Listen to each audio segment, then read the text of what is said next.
ಕರ್ನಾಟಕ ರಾಜ್ಯ ಸರ್ಕಾರಿ ನೌಕರ ಸಂಘದಿಂದ ರಾಜ್ಯಾಧ್ಯಕ್ಷನಾಗಿರುವಂತಹ ಸಿಎಸ್ ಷಡಾಕ್ಷರಿ ಮಾಡುವಂತ ನಮಸ್ಕಾರಗಳು.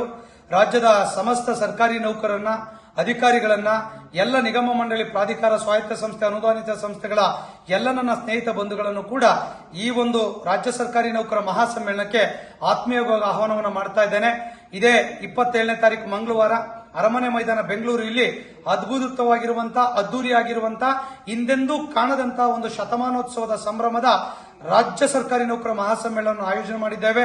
ಕಾರ್ಯಾಗಾರವಿದೆ. ಸನ್ಮಾನ್ಯ ಮುಖ್ಯಮಂತ್ರಿಗಳು, ಉಪಮುಖ್ಯಮಂತ್ರಿಗಳು ಈ ಸಮ್ಮೇಳನವನ್ನ ಉದ್ಘಾಟನೆ ಮಾಡಲಿದ್ದಾರೆ.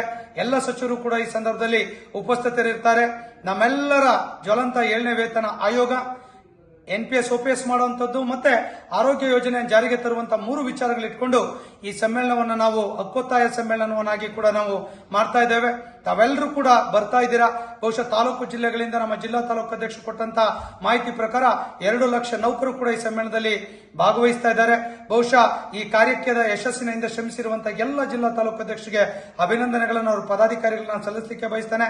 ಬೆಂಗಳೂರು ನಗರ ರಾಜ್ಯ ಪರಿಷತ್ ಸದಸ್ಯರು ಮತ್ತೆ ರಾಜ್ಯ ಸಂಘದ ಪದಾಧಿಕಾರಿಗಳು ಕೂಡ ಈ ಒಂದು ಸಮ್ಮೇಳನವನ್ನ ಅತ್ಯಂತ ಅರ್ಥಪೂರ್ಣವಾಗಿ ಮಾಡಬೇಕು, ನಿಮ್ಮನ್ನೆಲ್ಲ ಕೂಡ ಪ್ರೀತಿಯಿಂದ ಸ್ವಾಗತಿಸಬೇಕು ಅನ್ನುವಂತಹ ರೀತಿಯಲ್ಲಿ ಸರಳ ರೀತಿಯಲ್ಲಿ ಸಿದ್ಧತೆಗಳನ್ನು ಕೂಡ ಈಗಾಗಲೇ ಮಾಡಿಕೊಂಡಿದ್ದಾರೆ.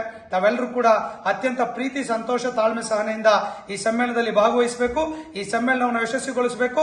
ನಮ್ಮ ಸಂಘಟನಾತ್ಮಕ ಶಕ್ತಿಯನ್ನು ಸರ್ಕಾರಕ್ಕೆ ತೋರಿಸುವ ಮೂಲಕ ನಮ್ಮ ಬೇಡಿಕೆಗಳನ್ನ ಅವತ್ತಿನ ದಿನ ಸರ್ಕಾರ ಒಂದು ನಿರ್ಣಾಯಕ ತೀರ್ಮಾನವನ್ನು ತೆಗೆದುಕೊಳ್ಳುವಂತಹ ದಿನ ಆಗ್ಲಿಕ್ಕೆ ತಾವೆಲ್ಲರೂ ಕೂಡ ಬರ್ತಾ ಇರೋದಕ್ಕೆ ಮತ್ತೊಮ್ಮೆ ಪ್ರೀತಿಯಿಂದ ಆತ್ಮೀಯ ಆಹ್ವಾನವನ್ನು ಮಾಡ್ತಾ ಇದ್ದೇನೆ.